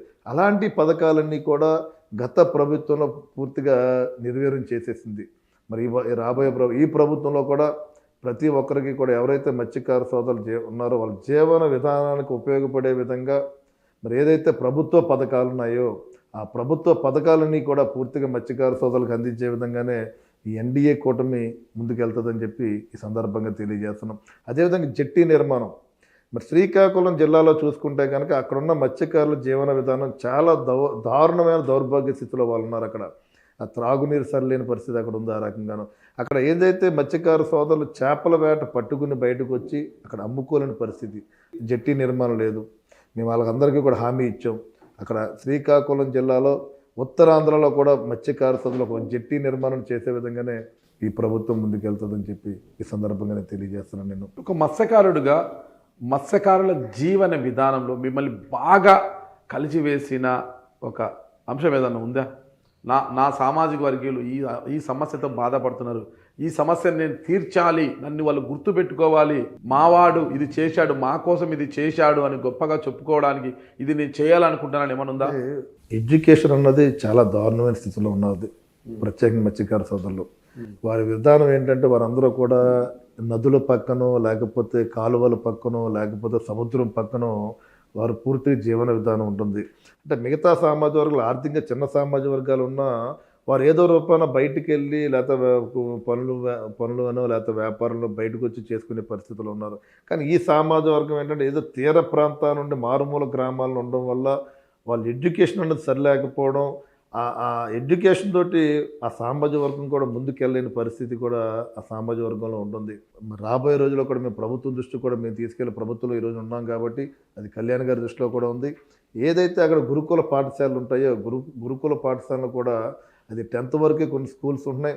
వాటిని ఇంటర్ కూడా యాడ్ చేసి వారందరికీ కూడా పూర్తిగా ఆర్థికంగా వెనకబడిన మత్స్యకార సోదరులందరికీ ఒక మంచి ఎడ్యుకేషన్ ఇచ్చి వాళ్ళ చదువు ద్వారా ఆ కుటుంబాలను పోషించుకునే విధంగా వాళ్ళందరూ కూడా ఒక మంచి జీవితాన్ని అందించే విధంగా కూడా ఈ ప్రభుత్వం ముందుకెళ్లాలని చెప్పి నేను ఈ సందర్భంగా నేను తెలియజేస్తున్నాను. ఆ రకంగా కూడా నేను పూర్తి సహాయ సహకారాలు నేను ప్రభుత్వం ద్వారా కళ్యాణ్ గారికి కానీ ముఖ్యమంత్రి గారు కానీ దృష్టిలో పెట్టి అదేవిధంగా మాకు సంబంధించి మంత్రిగా కూడా మచిలీపట్నం నాయకులు సీనియర్ నాయకులు తెలుగుదేశం పార్టీ నుంచి పుల్ల రవీంద్ర గారు కూడా ఉన్నారు. వారి దృష్టిలో పెట్టి ఈ మత్స్యకార సోదరులు పడుతున్న చదువు విషయంలో వారందరికీ కూడా న్యాయం జరిగే విధంగా కూడా ఉండాలి. అలాగే హాస్పిటల్ వేడి కూడా చూసుకుంటే కనుక ఈ సామాజిక వర్గం ఏంటంటే సముద్రంలోకి ఎదురెళ్ళి వారి జీవన విధానం కోసం వాళ్ళు వెళ్తారు ప్రాణాలు చేతిలో పెట్టుకుని. మళ్ళీ వాళ్ళు ఒడ్డు మీదకి వచ్చే వరకు కూడా వాళ్ళు ఏమవుతుంది అన్నది కూడా తెలియట్లేదు. అలాంటి పరిస్థితుల్లో వాళ్ళకి ప్రభుత్వం నుంచి కూడా ఏదైతే ఈ యాక్సిడెంటల్గా మనం గతంలో వైఎస్ఆర్ భరోసా అని చెప్పి పూర్తిగా అందరికీ ఇవ్వలేదు. మరి ఈ రోజున ఆ పథకం కూడా మరి వాళ్ళందరికీ కూడా ఎవరైనా మత్స్యకారుడు వేటకెళ్ళి చనిపోతే కనుక వాళ్ళందరూ కూడా ప్రతి మత్స్యకారుడికి కూడా అందించే విధంగా ఈ ఎన్డీఏ కూటమి పూర్తిగా సహాయ సహకారాలు కూడా చేస్తుందని చెప్పి ఈ సందర్భంగా నేను తెలియజేస్తున్నాను. త్రాగునీరు కూడా అక్కడ ఉత్తరాంధ్రలో కూడా గ్రామాలు చూసుకుంటే త్రాగునీరు కూడా సరిలేదు. చాలా నిజంగా మీరు ఇందాక అడిగిన దాంట్లో కూడా డ్రింకింగ్ వాటర్ చూసుకుంటే కనుక 5 అడుగులు 6 అడుగులు గోతులో ఉండి అక్కడ వాళ్ళు గుడ్డలో పెట్టుకుని ఫిల్టర్ చేసుకుని ఆ వాటర్ తాగే పరిస్థితి. ఆ వాటర్ తాగడం వల్ల కూడా ఆ గ్రామస్తులకి ఏంటంటే వివిధ రకాలమైన వ్యాధులు రావడం, క్యాన్సర్ వచ్చే పరిస్థితి ఉంది, వాళ్ళ కిడ్నీలు పాడయ్యే పరిస్థితి. ప్రత్యేకంగా ఎవరైనా మహిళలు గర్భం ఉంటే కనుక వాళ్ళకి వివిధ రకాల డిసీజ్ వచ్చే పరిస్థితి ఆ గ్రామాల్లో ఉన్నాయి. వీటి పరిష్కారంతో గత ప్రభుత్వంలో 3,200 కోట్ల వ్యయంతో ధవళేశ్వరం నుంచి నర్సాపూర్ వరకు ఒక వాటర్ గ్రిడ్ కూడా ఏర్పాటు చేయాలని తలిచారు కదా. ఇది నర్సాపురం వరకు అన్నది తీర ప్రాంతం అన్నది ఇక్కడ తక్కువ ఉంది. నర్సాపురం ప్రజల గురించి నేను మాట్లాడింది కదా. ఇది రాష్ట్రంలో ఉన్న మత్స్యకారులు ఏదైతే ఉత్తరాంధ్రలో ఉన్న శ్రీకాకుళం జిల్లా కానీ ఆ ఏరియాలో ఉత్తరాంధ్రలో ఉన్న మత్స్యకారుల జీవన విధానం గురించి చెప్తారు. ఇక్కడ బెటర్ మత్స్యకారుల జీవన విధానం.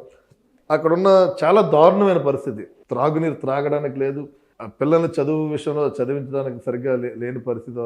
వాళ్ళ ఇల్లులు కూడా చూసుకుంటే కన్నా చిన్న చిన్న గుడిసెల్లో ఉండడం చాలా బాధపడే విషయం అది. వాళ్ళందరూ కూడా వాళ్ళ పరిస్థితి ఆ రకంగా ఉంది. వాళ్ళందరిలో కూడా ఒక మార్పు రావాలి. వాళ్ళందరికీ కూడా ఈ ప్రభుత్వం కొంత అండగా ఉండవలసిన అవసరం ఉంది. కాకపోతే నర్సాపూర్ విషయానికి వచ్చేసరికి ఒకవైపు సముద్రం ఉంటుంది, ఒకవైపు గోదావరి ఉంటుంది. రెండు ఉండడం వల్ల ఆటుపోట్లు కూడా ఎక్కువ ఉంటాయన్నమాట. ఇక్కడ చాలా ఇబ్బందికర పరిస్థితులు కూడా ఉంటాయంట.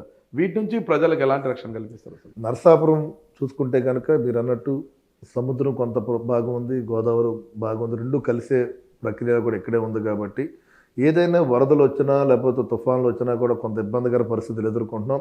కొన్ని ఇక్కడ ఏంటంటే మాకు వచ్చేటప్పుడు ఏదైతే అవుట్ఫ్లో వెళ్ళే ఉన్నాయో కొన్ని అక్కడ కాలువలు ఉన్నాయి, అవి కూడా సరిగ్గా లేవు. ఇది రాబోయే సమ్మర్లో కనుక ఇవన్నీ కూడా మనకి ఏదైతే గేట్స్ వాల్స్ ఉన్నాయి, ఆ గేట్స్ కూడా కొంత మనం రిపేర్ చేయవలసిన అవసరం ఉంది. నేను ఆల్రెడీ కొంత ఎస్టిమేట్ చేసి అవన్నీ కూడా మంత్రి గారి దృష్టిలో కానీ అదేవిధంగా నేను మనకి పవన్ కళ్యాణ్ గారి దృష్టిలో పెట్టాం.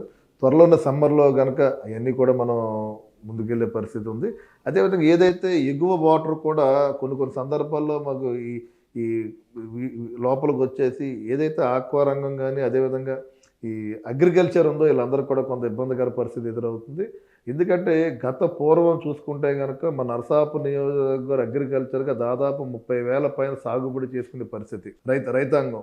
ఆ రైతాంగం ఏంటంటే ఈ ఇబ్బందులు ఉండడం వల్ల అదేవిధంగా గత ప్రభుత్వం చూసుకుంటే కనుక ఎక్కడా కూడా ఏటిని కూడా డ్రైన్స్ కానీ మరమ్మతులు చేసిన సందర్భం, డీసిల్టింగ్ చేసిన సందర్భం లేదు. మరి రాబోయే రోజులు కూడా సమ్మర్ వస్తుంది కాబట్టి ప్రతిదీ కూడా ఏదైతే డ్రైన్ కానీ మరి ఈ కెనాల్స్ ఉన్నాయో ఈ కెనాల్స్ను కూడా నేను మరి డీసిల్టింగ్ కానీ కొంత ఆధునీకరణ చేసి ఈ రైతాంగానికి మరి పూర్తిగా అండగా ఉండే విధంగా కూడా నా ప్రణాళిక ఉంటుంది. అదేవిధంగా కొంత గ్రామాలు ఆక్యుపేషన్ గురైన డ్రైన్స్ కూడా ఆక్యుపేషన్ గురవడం కూడా చాలా ఇబ్బందికర పరిస్థితి రైతాంగానికి కదా. అది కూడా ఒక ఆలోచన చేసి ఆ ఆక్యుపేషన్ ఏదందో వాళ్ళు కూడా ఏదైనా మనం అక్కడ సరైన రైతాంగానికి ఉపయోగపడే విధంగా కూడా నా ఆలోచనతో ముందుకెళ్ళాలని చెప్పి ఈ సందర్భంగా తెలియజేస్తాను. ఎందుకంటే గతంలో 30,000 సాగుబడి చేసుకుంది, ఇవాళ 4-5 వేలకు మాత్రమే రావడం జరిగింది. రైతాంగానికి పూర్తిగా అండగా ఉండే విధంగా కూడా నేను ముందుకెళ్లే విధంగా నా ప్రణాళిక నేను రూపకల్పన చేసుకుంటాను. సరే, ఇకపోతే గతంలో జిల్లాల పునర్వ్యవస్థీకరణలో భాగంగా జిల్లాల పెంపు జరిగింది. దాంట్లో పశ్చిమ గోదావరి జిల్లా 2 జిల్లాలుగా విడదీశారు కదా. పశ్చిమ గోదావరి జిల్లా కేంద్రంగా నర్సాపూర్ ఉండాలి అనేసి పెద్ద ఎత్తున ఒక ఉద్యమం జరిగింది. కానీ భీమవరం ఉండాలని అప్పుడున్న గ్రంథి శ్రీనివాస్ గారు జిల్లా కేంద్రాన్ని భీమవరంకి తీసుకెళ్ళిపోయారు. భీమవరం జిల్లా కేంద్రం.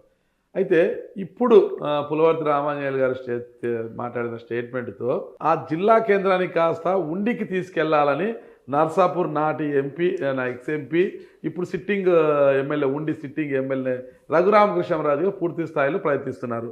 ఉండికి జిల్లా కేంద్రాన్ని తీసుకెళ్ళాలి అనేసి. మరి నర్సాపురంలో పెద్ద ఎత్తున ఉద్యమాలు జరిగాయి కదా. మరి తిరిగి నర్సాపురానికి జిల్లా కేంద్రాన్ని తీసుకురావడానికి బొమ్మిడి నాయకర్ గారు ఏం చేస్తున్నారు? ఒక్క విషయం సార్, మరి ఏదైతే జిల్లా హెడ్ క్వార్టర్ విషయంలో ఆ రోజు ప్రతి పార్లమెంట్ని కూడా జిల్లా హెడ్ క్వార్టర్గా చేయడం జరిగింది 1-2 చోట్ల. దాంట్లో కూడా నర్సాపురం విషయానికి వస్తే కనుక పూర్తిగా కూడా గతంలో కూడా వెస్ట్ గోదావరి జిల్లాలో ఉన్నప్పుడు ఏదైతే ఆర్డీఓ సబ్ కలెక్టర్ డివిజన్ నర్సాపురంలో ఉంది, పోలీస్ సబ్ డివిజన్ ఇక్కడే ఉండేది. పోలీస్ డిపార్ట్మెంట్ సంబంధించిన వివిధ రకాలైన ప్లేసులు కూడా స్థలాలు కూడా ఇక్కడ ఉన్నాయి గతంలో కూడా పూర్వం నుంచి కూడా. మరి దాని దృష్టిలో పెట్టుకుని ఇక్కడ జిల్లా హెడ్ క్వార్టర్ అవ్వాల్సిన పరిస్థితి. మరి గత ప్రభుత్వ ముఖ్యమంత్రి అతని స్వార్థ రాజకీయ ప్రయోజనాల కోసం ఈ జిల్లా హెడ్ క్వార్టర్ని భీమవరం తరలించిన తీరు ఆయన స్వయంగా చెప్పాడు. అంటే ఒక వేదిక మీద ఒక ముఖ్యమంత్రి స్వయంగా మాట్లాడింది. ఎవరైతే గంధి సీన్గా ఎమ్మెల్యేగా ఉన్న వ్యక్తి కోసం ఆ రోజున నీకు మంత్రి పదవి కావాలా, జిల్లా హెడ్ క్వార్టర్ కావాలంటే ఆయన జిల్లా హెడ్ క్వార్టర్ కావాలని చెప్పి తీసుకున్న స్వయంగా ముఖ్యమంత్రి గారు చెప్పారు. అంటే ఆయన స్వార్థం కోసం, ఆయన రాజకీయ ప్రయోజనాల కోసం మాకు రావాల్సిన జిల్లా కేంద్రాన్ని భీమవరం తీసుకెళ్ళిన పరిస్థితి ఆ రోజున. మరి ఇక్కడ మేమందరూ కూడా మరి పెద్దలు సుబ్బారాయుడు గారి నాయకత్వంలో మాధవనాయుడు గారు కానీ, కొవ్వలనాయుడు గారు, రామరాజు గారు కానీ, మేము అందరూ కలిపి దాదాపు 53 రోజుల పైన ఇక్కడ మేము యాక్టివేషన్ చేసిన జిల్లా హెడ్ క్వార్టర్ కోసం ఆ రోజుల్లో కూడా దానికి సంబంధించి కూడా మా మీద కేసులు ఉన్న పరిస్థితి. మరి అలాంటిది మరి ఆ రోజున జిల్లా కేంద్రం భీమవరం వెళ్ళిపోవడం చూసాం. మీరు చెప్పినట్టు మరి అక్కడ ఉండి వెళ్తుందని మీరు అంటున్నారు. నేను కూడా ఎంక్వైరీ చేసుకున్నాం, కలెక్టర్ గారితో మాట్లాడాం. అక్కడ ఏంటంటే ఏదైతే కలెక్టరేట్ ఉందో, ఇప్పుడున్న కలెక్టరేట్ ఉందో అక్కడ ఏంటంటే వాళ్ళకి ప్లేస్ అన్నది ఒక వాళ్ళ అద్దెకి తీసుకున్నది అది మార్కెట్ యార్డ్లు ఇచ్చారు. ఇప్పుడు మార్కెట్ యార్డ్ కాదండి, ఇప్పుడు ఉన్నది కలెక్టరేట్ అంటే వేరే చోటనాల్లో మార్కెట్ యార్డ్లు 20 ఎకరాలు ఏమో కేటాయించారు కదా మార్కెట్ యార్డ్ బ్యాక్ సైడ్. ఇప్పుడు వేరే చోట అది రెంట్కుంటున్నారు. అక్కడ ఏంటంటే కొద్దిగా ఆర్థికంగా కూడా ఆ రోజున అక్కడ ఉన్నటువంటి ఎవరి స్థలం అది ఇచ్చి దాన్ని సహకరిస్తానంటే అక్కడ పెట్టుకునే పరిస్థితి అది కూడా జరగదు. అది ఏదైతే అది పూర్తిగా కూడా కలెక్టరేట్ కూడా అక్కడ ఎమ్మెల్యే స్థానిక ఎమ్మెల్యే గారు కూడా దానికి అది భీమవరంలోనే కలెక్టరేట్ ఉండాలి ఆలోచనతో కూడా స్థలం సమీకరణ చేసుకుంటారు. అది జిల్లా ఏదైతే జిల్లా హెడ్ క్వార్టర్లోనే ఆ కలెక్టరేట్ కూడా ఉండే విధంగానే భీమవరంలోనే ఉంటుంది. తప్పనిసరి భీమవరంలోనే ఉంటుంది. అది దానికి నరసాపురంకి ఇస్తే ఇంక అంతకన్నా అదృష్టం ఏంటంటే బాబు, నరసాపురం ఎదురుగానే మాకు చేసే కదా వస్తుంది. దీనికి పోరాటం అంటారా? ఓకే, దానికి ఏమైనా అవకాశం ఉంటాయి కానీ పోరాటాలు చేస్తాం. దానికి ఆలోచన గవర్నమెంట్ అప్పుడు వాళ్ళ రాజకీయ ప్రయోజనాల కోసం ఇచ్చింది. మీరు అన్నట్టు అదేమన్నా ఒక మార్పు చేస్తే ఆ ప్రయత్నం కనుక చేస్తే కనుక 100% మేము నరసాపురం ప్రాంతీయుడిగా నరసాపురం రావాల్సిన హక్కు ఏదైతే ఉందో జిల్లా కేంద్రం ఇక్కడికి వచ్చే విధంగానే మేము పోరాటాలు చేస్తాం ఇక్కడ ప్రభుత్వం మీద అవసరం అయితే కనుక. సరే, కూటమి పెద్దలంతా కూడా సఖ్యతగానే ఉన్నా కూడా నియోజకవర్గాల్లో ఎక్కడ చూసినా కూడా టీడీపీ ఎమ్మెల్యేలు ఉన్న చోట జనసేన బీజేపీ కార్యకర్తలను పట్టించుకోవట్లేదు, నాయకుల్ని పట్టించుకోవట్లేదు గొడవలు. జనసేన ఎమ్మెల్యేలు ఉన్న చోట మమ్మల్ని పట్టించుకోవట్లేదు, మాకు ప్రాధాన్యత లేదని కుమ్ములాటలు గొడవలు ఇవన్నీ కూడా వాళ్ళకి తల బొప్పి కట్టిస్తాయి. పవన్ కళ్యాణ్ గారికి, చంద్రబాబు నాయుడు గారికి, సత్యకుమార్ గారికి, పురంధేశ్వర్ గారికి వీళ్ళకి తల బొప్పి కట్టేస్తుంది అనమాట. మరి ఇక్కడ పరిస్థితి ఏంటి అసలుకి? అంటే ఒక్క విషయం సార్, ఇవాళ ఒక రాజకీయ పార్టీని ముందుకు తీసుకెళ్లాలంటే ఆ పార్టీలోనే బోల్డ్ ఇబ్బందులు ఉంటాయి ఒక పార్టీ ద్వారానే. ఇవాళ ఈ ఎన్డీఏ కూటమి 3 పార్టీలతో మేము ముందుకు వెళ్తున్నాం. Telugu Desam party, BJP, Janasena party. ఇక్కడ నరసాపురం వరకు చూసుకుంటే కనుక అందరూ ఇక్కడ ఒక తెలుగుదేశం కార్యకర్త వచ్చినా లేకపోతే బీజేపీ కార్యకర్త వచ్చినా అందరితో వాళ్ళ నాయకత్వం కూడా మరి తెలుగుదేశం నుంచి రామరాజు గారు ఉన్నారు ఇన్ఛార్జిగా, బీజేపీ నుంచి సతీష్ గారు ఉన్నారు. వీళ్ళందరితోటి కలిసి మెలిసి మేము ప్రయాణం చేస్తున్నాం. 3 పార్టీలు ఒకటే, కార్యకర్తలందరూ ఒకటే, అందరూ కలిసే విధంగానే ఎవరికి ఏ అవసరం వచ్చినా సరే. ఇప్పుడు రామరాజు తెలుగుదేశం పార్టీ నాయకుడికి ఏదో అవసరం రామరాజు గారు అవసరం లేదు, నేనే వాళ్ళని వాళ్ళకి ఏదైనా అవసరం చూసుకునే పరిస్థితి. బీజేపీ నాయకులు వచ్చిన వాళ్ళకి ఏదైనా సమస్య ఉన్నా చూసుకునే పరిస్థితి. అందరినీ కలిసి ప్రయాణం చేస్తున్నాం. అదే రాష్ట్ర వ్యాప్తంగా చూసుకుంటే కనుక అటు చంద్రబాబు నాయుడు గారు కానీ, పవన్ కళ్యాణ్ గారు కానీ, లోకేష్ గారు కానీ చాలా క్లారిటీతో ఉన్నారు. వాళ్ళు రాబోయే రోజుల్లో కూడా ఒక దశాబ్ద కాలం పాటు మనం ఈ ఎన్డీఏ కూటమి అధికారంలో ఉండాలి, ప్రజలకి మంచి పరిపాలన విధానాన్ని మనం ఇక్కడ ఇవ్వవలసిన అవసరం ఉంది. దశాబ్దం ఇప్పుడు ఆయన ఇంకా సుదీర్ఘంగా ప్రయాణం చేసినా చేయొచ్చండి, ఏముందానికి ఒక మంచి పరిపాలన ప్రజలకు ఇస్తా. ప్రజల ఆశీర్వాదం ఉన్నప్పుడు ఈ ఎన్డీఏ కూటమి ఇంకా ప్రజల కోసం ముందుకెళ్లే పరిస్థితి. దశాబ్ద కాలం పాటు కూటమి ఉంటే ఇప్పుడు సీఎం ఎవరవుతారు? సీఎం ఎవరన్నది పవన్ కళ్యాణ్ నిర్ణయం. ముఖ్యమంత్రి ఉన్నారు వాళ్ళ చంద్రబాబు నాయుడు గారు, ఆయన నాయకత్వం మేము పనిచేస్తున్నాం. ఆయన ముఖ్యమంత్రిగా ఆయన ఆశీస్సులతో, పవన్ కళ్యాణ్ గారి ఆశీస్సులతో రాష్ట్రాన్ని ముందుకు తీసుకెళ్లే విధంగా, రాష్ట్రాన్ని గాడిలో పెట్టే విధంగా. ఎందుకంటే రాష్ట్రం చాలా నష్టపోయి ఉంది, అది ప్రజలు చూశారు రాష్ట్రం ఏ రకంగా వెళ్ళిపోయిందో. ఇవాళ చూడండి, గతంలో 5 సంవత్సరాలు ఎక్కడా కూడా రోడ్లు పూడ్చలేని పరిస్థితి, రోడ్లు లేని పరిస్థితి గత ప్రభుత్వంది. ఏదైనా మేము ఎక్కడికి వెళ్ళాలన్నా సరే 1 కిలోమీటర్ వెళ్ళినా సరే టైం పట్టిన పరిస్థితి. ఈరోజు చూడండి, రాష్ట్ర వ్యాప్తంగా ప్రతి చోటన కూడా ఎక్కడో ఒక 10% మినహాయించుకుని ప్రతి చోటన కూడా రోడ్లు వేసాం మేము. రోడ్లు మీరు ఎక్కడైనా చూడండి, మీరు ఎక్కడి నుంచి ప్రయాణం చేసి వచ్చారు, మీరు గతంలో ప్రయాణం చేసిన దానికి ఈ రోజున ప్రయాణానికి ఎంత తేడా ఉందో కూడా మీరే అర్థం చేసుకోవాలి. పూర్తిగా ప్రజల పక్షాన కూడా మేము ఆలోచన చేస్తున్నాం. ఎందుకంటే గతంలో జగన్మోహన్ రెడ్డి చూడండి, అసలు మన రాష్ట్రానికి రాజధాని లేని రాష్ట్రంగా చేసిన ఘనత జగన్మోహన్ రెడ్డిది. ఎక్కడ కూడా రాజధాని రూపాయలు లేకుండా చేశారు. అతను కక్ష సాధింపుతో వెళ్ళిన పరిపాలన. ఇవాళ ప్రజలకు కాదు, మా ముఖ్యమంత్రి గారు కానీ పవన్ కళ్యాణ్ గారు ఒకటే చెప్తున్నారు ఎప్పటికప్పుడు, ప్రజలు మనపై ఒక ఆశతో అవకాశం కల్పించారు మనకి. వాళ్ళు ఇచ్చిన నమ్మకాన్ని ప్రజలకి మనం అండగా ఉండవలసిన అవసరం ఉంది. అదేవిధంగా ఏదైతే వాళ్ళు 150 సీట్లతో విర్రవీగిపోయి పరిపాలన చేశారు, నియంతృత్వ పరిపాలన, మనం ఆ రకంగా చేసిన ప్రజలు మనకు అదే తీర్పిస్తారు. ప్రజలకి మనం అండగా ఉండి ప్రతి సందర్భంలో వాళ్ళకి అండగా నిలబడాల్సిన అవసరం ఉందని చెప్పి మాకు ప్రతి సందర్భంలో కూడా వాళ్ళు మాకు హెచ్చరించడం జరుగుతుంది. మేము ఆ రకంగా ప్రతి ప్రజలకి న్యాయబద్ధంగా మేము వాళ్ళందరినీ కలుపుకునే విధంగానే మేము మా ప్రయాణం ముందుకు వెళ్తున్నాం. మేము అందరినీ కలుపుకొని పోతున్నారు అయితే. తప్పనిసరి. ఓకే, అలాగే అందరినీ కలుపుకుంటున్నారు కదా. మద్యం షాపులకు సంబంధించి మీ ప్రభుత్వం వచ్చి కూటమి ప్రభుత్వం వచ్చారు, కొత్త మద్యం పాలసీ తీసుకొచ్చారు. Online biddings పిలిచారన్నమాట. 2 లక్షల రూపాయలు ధరావత్తు ఎవరైతే ఆన్లైన్లో డీడీస్ 2 లక్షలు కట్టాలా. కట్టిన తర్వాత అవి న్యాయబద్ధంగా లాటరీ పద్ధతిలో షాప్స్ వచ్చాయి. ఓకే. కానీ నర్సాపూర్లో ఎవరైతే న్యాయబద్ధంగా 2 లక్షలు కట్టి లాటరీల ద్వారా షాపులు పొందిన వారే ఉన్నారా, వారిని బెదిరించి ఇతరులు తీసుకున్నారా? ప్రతిదీ కూడా న్యాయబద్ధంగానే వెళ్ళింది. అది షాపులు ఎవరికైతే వచ్చినాయో లాటరీలో వచ్చినాయో వాళ్ళ మరికే షాపులు ఉన్నాయి. మొత్తం వాళ్ళందరూ పెంచి మీ బినామీలదే మొత్తం ఒక సిండికేట్ అయిపోయింది. అసలు షాపులకు మాకు ఎక్కడ కూడా ఎవరు షాపులు ఉన్నా కూడా సరిగ్గా నాకు తెలియదు. నాకు ఇక్కడ షాపులు ఎవరెవరికి వచ్చినాయో కూడా మీ తమ్ముడికి తెలుసు లేదు. వాళ్ళు తనకు కూడా వాళ్ళు వ్యాపారస్తులు, వాళ్ళు కూడా ఏదైనా షాపులో కలిపి చేసుకుండొచ్చు. ఏదైనా ఒక ఉంది వ్యాపార పరంగా, అంతే తప్ప. కానీ షాపులు అందరికీ కూడా మనకు తెలుస్తున్నారు. అండలేంది తమ్ముడు చేసుకుంటాడా? లేదు, అలాంటిది ఏం లేదు. వ్యాపారం చేయొచ్చు, తప్పులేదు దానికి. కానీ అన్ని షాపులు మాయ అనడం కాదు. కానీ లేదు, వాళ్ళది కూడా కాదు. ఏదో ఒక దాంట్లో అతను కూడా ఏదైనా వాటా ఉండుండొచ్చు, షేర్ ఉండుండొచ్చు. ఈ విషయాలను మనం పక్కన పెడితే అసలు నర్సాపూర్ అనే వాళ్ళకి పవన్ కళ్యాణ్ గారు, జనసేన పార్టీ అధ్యక్షులు, ఈరోజు డిప్యూటీ సీఎం పవన్ కళ్యాణ్ సొంత నియోజకవర్గం ఏంటంటే మొగల్తూరు గ్రామం వచ్చేసి ఈ నియోజకవర్గంలోనే ఉంటుంది. అలాంటిది ఆయన నర్సాపూర్ని మీకోసం త్యాగం చేసి 2019లో ఆయన పక్కన భీమవరం వెళ్ళిపోయాడు. భీమవరం టికెట్ మీకు భీమవరంతో మంచి సంబంధం ఉన్నా కూడా భీమవరంలో అక్కడ బీసీలు కావచ్చు వీళ్ళంతా మళ్ళీ అందులోనే కాపులు మీకు సహకరిస్తారో లేదో ఒక అనుమానంతో ఆయన భీమవరానికి వెళ్ళి నర్సాపూర్ నుంచి మిమ్మల్ని బరిలోకి దింపారు. ఆయన అసలు మీకోసం ఆయన ఇక్కడ ఆయన సిట్టింగ్ స్థానాన్ని ఆయన సొంత నియోజకవర్గం ఎందుకు త్యాగం చేశారు? అసలు ఆయన ఎలా మెప్పించారు మీరు? అసలుకి ఎందుకు మీరు అంత నచ్చారు ఆయనకు? ఏమండి, పవన్ కళ్యాణ్ గారి ప్రత్యేకంగా ఇందాక కూడా మనం మాట్లాడుకున్నాం. మత్స్యకార సామాజిక వర్గం అంటే చాలా ప్రేమాభిమానం ఉన్న వ్యక్తి అయినా మరి ఆ సామాజిక వర్గాన్ని కూడా దృష్టిలో పెట్టుకుని నాకు అవకాశం ఇవ్వడం జరిగింది. ఇప్పుడు మేము కూడా అదే అభిమానంతో పవన్ కళ్యాణ్ గారి కీర్తి ప్రతిష్టలు పెంచే విధంగానే, ఆయన గౌరవాన్ని పెంచే విధంగానే మరి మేము ముందుకు వెళ్తున్నాం, అందరినీ కలుపుకొని వెళ్తున్నాం. ఇప్పుడు ఆయన ఏదైతే నమ్మకంతో నాపై ఇక్కడ అవకాశం కల్పించారు అంటే, మీరు ఒక ఎమ్మెల్యే కాకుండా తర్వాత నాకు విప్పుగా, గవర్నమెంట్ విప్పుగా కూడా నన్ను పెట్టడం జరిగింది. ఆ విప్పు ద్వారా కూడా ప్రజలందరికీ కూడా ఇంకా మరింత చేరువవి, ప్రజలకి మనం ఇంకా మంచి జరిగే విధంగా కూడా మేము వెళ్తున్నాం.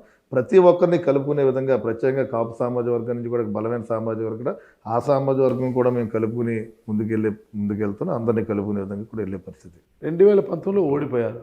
2020 ఎన్నికల్లో ఇక్కడ కొత్తపల్లి సుబ్బరాయుడు గారు, మాధవ నాయుడు గారు, రామరాజు గారు, నాయుడు గారు, ఇంతమంది చెప్పుకుంటా పోతే చాంతాడంత లిస్టు ట్రై చేశారు టికెట్ కోసము.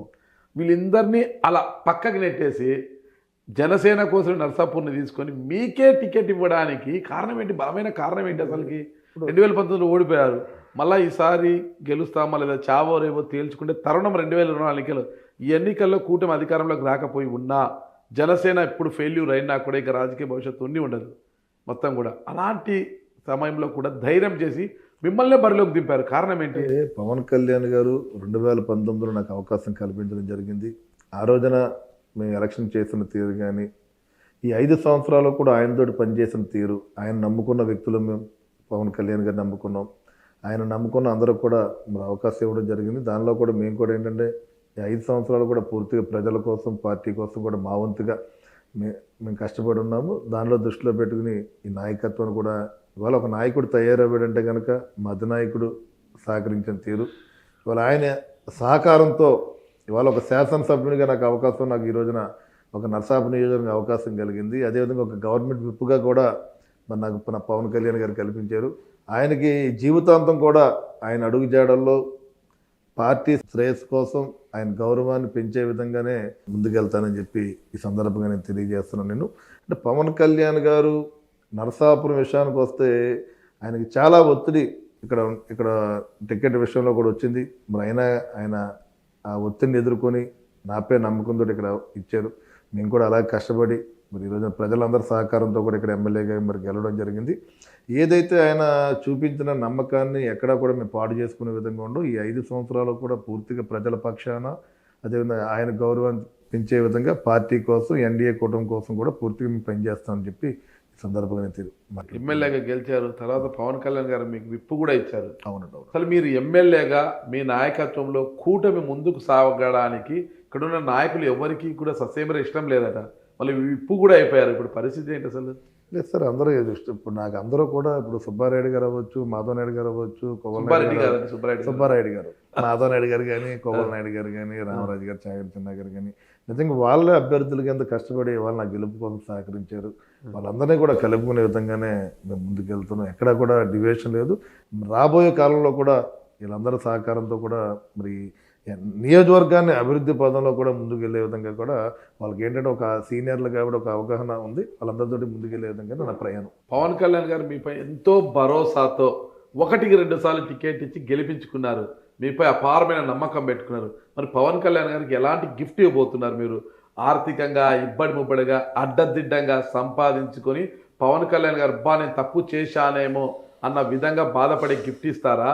నియోజకవర్గాన్ని ఆదర్శవంతమైన నియోజకవర్గంగా తీర్చిదిద్దే అభివృద్ధి విషయంలో నేను తీసుకున్న నిర్ణయం కరెక్టు అని ఆలోచించే గిఫ్ట్ ఇస్తారా? 2019లో కూడా నేను పవన్ కళ్యాణ్ గారి పార్టీలో జాయిన్ అవ్వడం కూడా ఆయన కూడా చూడండి, ఆయన కూడా ఇప్పుడు జగన్మోహన్ రెడ్డి లాగా వాళ్ళ తండ్రులు సంపాదించిన ఆస్తో లేకపోతే తాతలు సంపాదించిన ఆస్తో లేకపోతే అన్యాయంగా సంపాదించిన ఆస్తో ఆయన దగ్గర లేదు.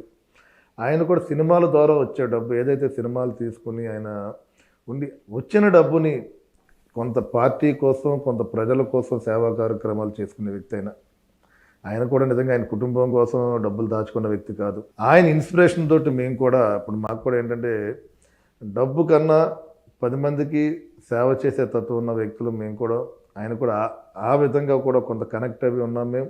ఆయన ఏదైతే ఆశయం ఉందో సేవా కార్యక్రమం అన్నది కూడా నిరంతరం కూడా మీకు ఉన్న దాంట్లో ప్రజలకు చేసే వ్యక్తిని నేను దాన్ని దృష్టిలో పెట్టుకుని రాబోయే రోజుల్లో కూడా ఆయన చూపించిన మాకు బాధ్యతని నమ్మకాన్ని కూడా నిలబెట్టుకుని నియోజకవర్గమే కాదు రాష్ట్ర వ్యాప్తంగా కూడా నాకున్న పరిచయాలతోటి నాకు ఏదైతే బాధ్యత ఉందో ఆ బాధ్యత ద్వారా ఆయన నమ్మకాన్ని పేరు ప్రతిష్టల్ని పెంచే విధంగా 10 మందికి ఉపయోగపడే విధంగా ప్రత్యేక మత్స్యకార సోదరులకు కూడా సహకరించే విధంగా నియోజకవర్గం ఏదైతే నరసాపురం నియోజకవర్గం ఉందో నియోజక ప్రజలకు కూడా డెవలప్మెంట్ అయ్యే విధంగా వాళ్ళందరూ కూడా ఒక మంచి గతంలో ఎప్పుడూ జరగని విధంగా కూడా వాళ్ళందరికీ కూడా అభివృద్ధిని చేసి ముందుకు వెళ్ళాలని చెప్పి నేను ఈ సందర్భంగా నేను తెలియజేస్తున్నాను.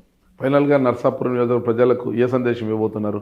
ఒక చిన్న సామాజిక వర్గానికి నుంచి వచ్చిన వ్యక్తిని నేను. ఒక అగ్నికుల క్షత్రియ సామాజిక వర్గం అది, ఒక మత్స్యకార సామాజిక వర్గంలో కూడా ఒక సబ్ కాస్ట్ మాది. ఆ సామాజిక వర్గాన్ని నుంచి వచ్చే నాకు ప్రత్యేకంగా పవన్ కళ్యాణ్ గారు 2019లో అవకాశం ఇవ్వడం జరిగింది నాకు ఎమ్మెల్యేగా. మరి ఆ రోజున నేను ఓటమి చెందినా సరే రాజకీయంగా ఒక నియోజకవర్గానికే కాకుండా రాష్ట్రానికి కూడా రాష్ట్ర వ్యాప్తంగా కూడా నా రాజకీయ ప్రస్థానం తీసుకెళ్ళిన చేసే వ్యక్తి పవన్ కళ్యాణ్ గారు కానీ నరసాపురం నియోజక ప్రజలు కానీ. మరి పవన్ కళ్యాణ్ గారు మరోసారి నాకు 2024 ఎలక్షన్ చూసుకుంటే రాజకీయ చరిత్రలో నరసాపురం నియోజకవర్గంలో గతంలో ఎన్నడూ లేని విధంగా 50,000 ఓట్ల దాదాపు ఓట్ల మెజార్టీ నాకు ఇవ్వడం జరిగింది. ఒక ప్రభుత్వం నుంచి కూడా ఒక విప్గా ఏర్పాటు చేయడం జరిగింది. మరి ఆయన చూపించిన నమ్మకాన్ని ఏదైతే ఉందో నరసాపురం నియోజక ఏదైతే ఆస్తులను గెలిపించారో ప్రతి ఒక్కరికి కూడా నియోజక ప్రజలందరికీ కూడా ఎలక్షన్లు అన్నది 5 సంవత్సరాలకు ఒకసారి వస్తూ ఉంటాయి. మరి మనం ఉండొచ్చు, 5 సంవత్సరాలు ఉండకపోవచ్చు.